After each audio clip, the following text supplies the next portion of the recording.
Padre Flávio sempre convida, mas é difícil porque nós estamos lá no extremo. O Lucas sabe, eu achei que não era o extremo, mas é o extremo. Para ele é longe, daqui para lá, e de lá para mim é longe. Então, os dois, para ver como a nossa arquidiocese é bem grande. Mas esse convite é bom neste dia de hoje, porque é uma motivação vocacional, né? Hoje vocês sabem que é o dia do Padre, não é isso? Rezaram pelo Padre Flávio. Ele disse que de ontem para hoje já rezou 8 missas. Tem que rezar bastante para que ele tenha força, né? E diante disso, a igreja, como o padroeiro São Francisco, também eu gosto muito, o Padre Flávio deve gostar também,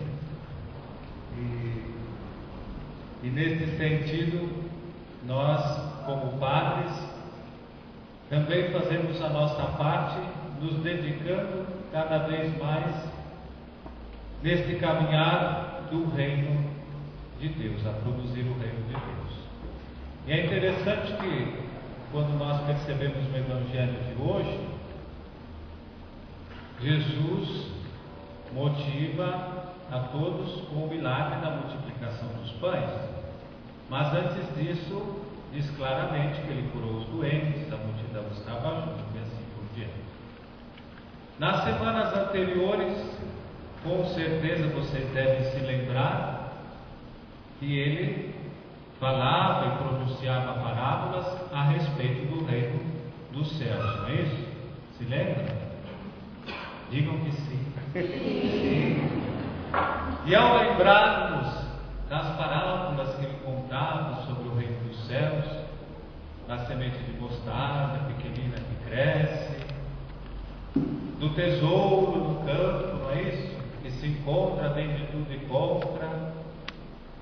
Tudo tem um significado, cada semana uma consequência até chegar no dia de hoje.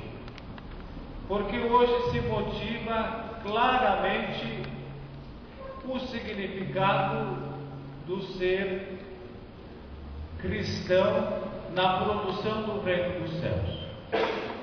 Porque a multiplicação do pão, além de nos recordar o sentido da Eucaristia, a Eucaristia vai produzir em nós algo fundamental na vida do cristão. Dentre todas as religiões cristãs que podem haver aí, nenhuma tem o sacramento da Eucaristia que produz tanto fruto como a Igreja Católica, Apostólica e Romana. Porque é dali que nós encontramos forças para caminhar e testemunhar a Cristo Jesus. Então este ponto é elementar, e quando Jesus diz no Evangelho: dai-lhes vós mesmos de comer, tem esta produção plena do reino dos céus. Porque quando nós comungamos, como nós nos desfrutamos da palavra de Deus, na Santa Missa, da Eucaristia, nós devemos produzir frutos. E estes frutos devem ser algo que deve demonstrar aos outros o que nós temos de melhor. Por isso que Cristo não despede o povo e diz: vai para a sua casa. Ou os discípulos estavam ali e viram: Jesus curou os doentes, falou com os povos que estavam ali, e depois pegou e falou: agora vai todo mundo embora para a sua casa, e acabou. Mas ele disse: não, vamos ficar aqui e dai vós mesmos de comer.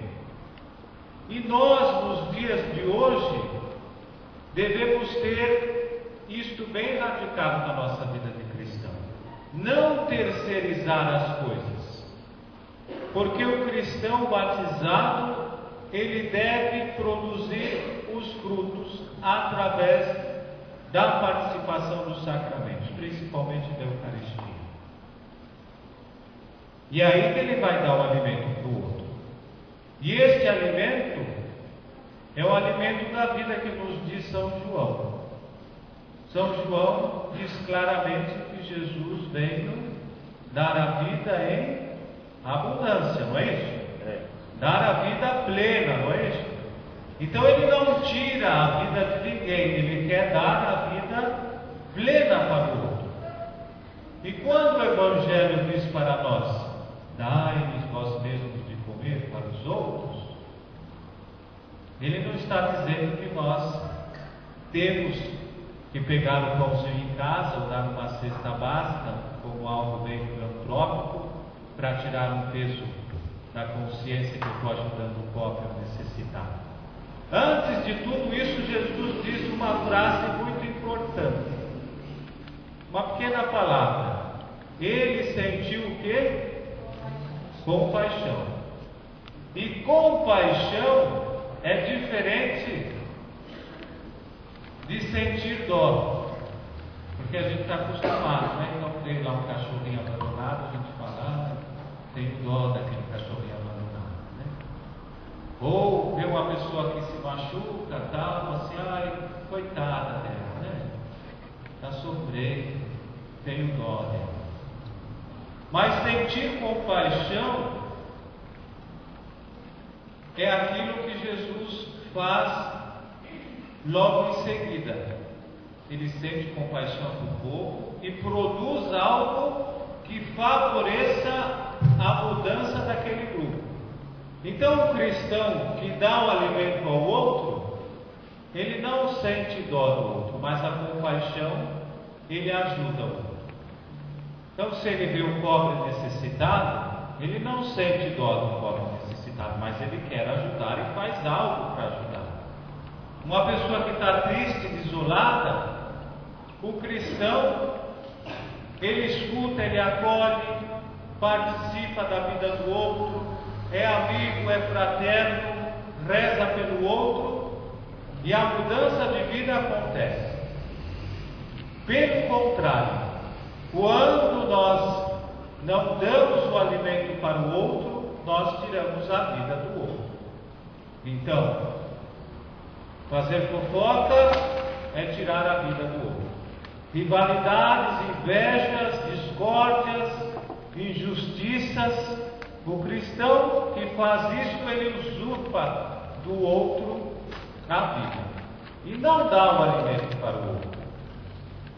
E quando nós não conseguimos dar o alimento para o outro, devemos com certeza nos perguntar: quem somos nós como cristãos?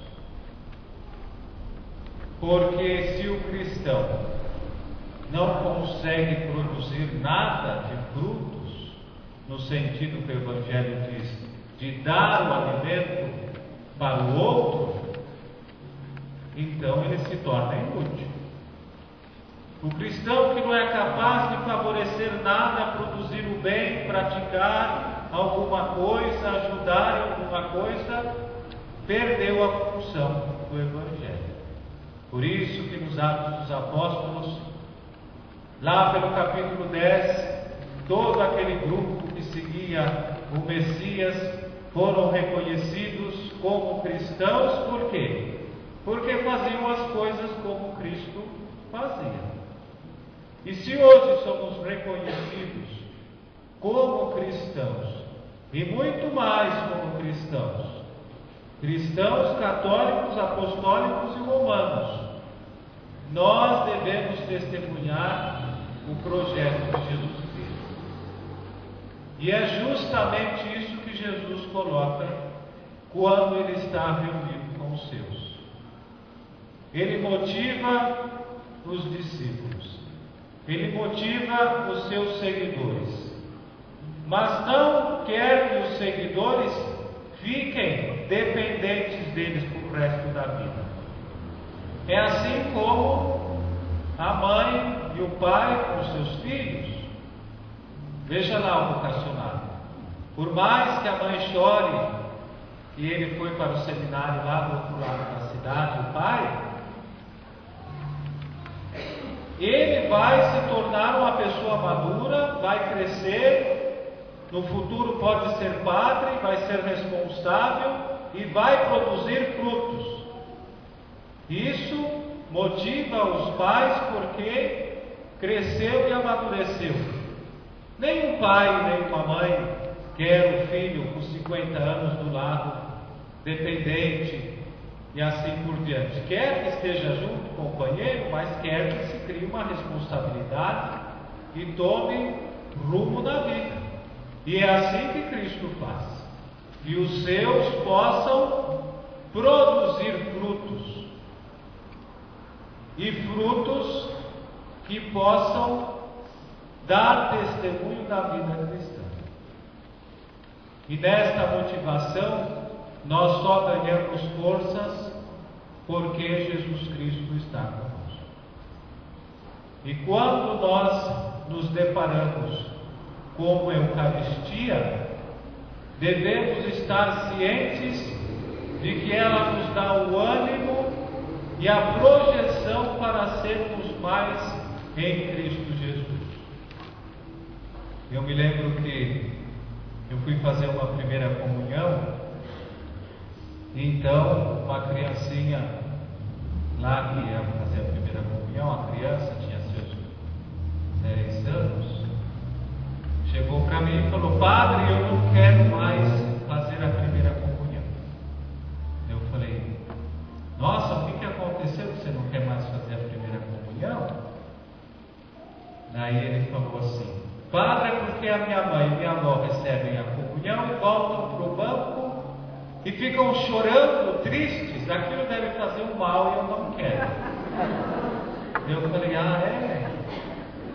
E na realidade era aquilo que a criança via e ela queria algo a mais do que aquilo. E o cristão jamais conseguirá produzir frutos se não levar esta Eucaristia com amor e com alegria nos lábios. Podemos ter nossos problemas, sim. Podemos ter as nossas dificuldades, sim. Podemos ter N dificuldades. Mas, com a graça de Deus, nós superamos tudo e não vivemos da tristeza, não vivemos da dificuldade, não vivemos disto ou daquilo. Vivemos porque Cristo nos move e nos dá a vida plena. Lembrem-se, Jesus Cristo, um pouco mais adiante no Evangelho de Mateus, diz: buscar em primeiro lugar o quê? O reino de Deus, não é isso? É a prática da justiça. E o resto vos será acrescentado. Daí ele diz: olhai os pássaros do céu, não plantam, não constroem celeiros, não edificam nada, mas o Pai do céu dá todo o alimento que eles precisam. E vós, que sois filhos de Deus, terão muito mais do que ficar preocupados com a resto, com a comida, com a bebida, com os problemas, com as dificuldades. Se vocês tiverem o essencial, a fé plenificada em Cristo Jesus. E isto não é impossível, todos nós estamos aqui na igreja porque temos fé, senão ninguém estaria aqui. A fé como algo pessoal, intransferível, professado na nossa vida, nós levamos adiante este Cristo Jesus. E aí sabemos que quando nós cruzamos com os outros na rua, eles identificam nós porque somos cristãos. Não precisa pregar adesivo no carro, eu sou católico, não precisa pregar isso ou aquilo. O que precisa é o testemunho de vida. Aí reconhecem que aquele grupo é o grupo dos seguidores de Cristo. E desta forma, nós transformamos muita coisa no mundo, porque somos construtores da paz, porque levamos a paz. E que dessa forma, cada um de nós, em sintonia com Cristo Jesus, na nossa celebração eucarística, quando o Padre diz lá, o Senhor esteja convosco, vocês dizem, Ele está no meio de nós. Corações ao alto, nosso coração está em Deus. E é neste momento que toda a nossa vida se eleva a Deus. Corações ao alto, nosso coração está em Deus, ou seja, a nossa vida. Então é uma mudança plena que cada um de nós saímos deste tempo que estamos aqui acostumados, com problema, com o celular que toca, com o filho que chama e assim por diante, e nosso coração e a nossa vida está em Deus.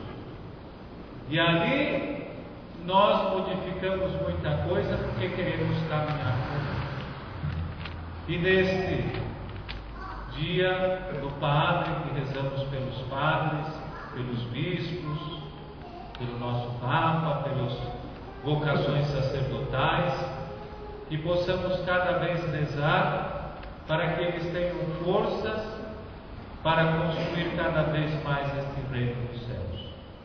E as vocações desenvolver e amadurecer, assim como Lucas, que está no seminário, outras vocações que estão para vir, vocacionados, aquele ali disse que é vocacionado. Vamos rezar para que ele continue a ter a sua perseverança na sua vocação. Ele disse, Padre, eu vou namorar. Vamos rezar para namorar dele virar freira.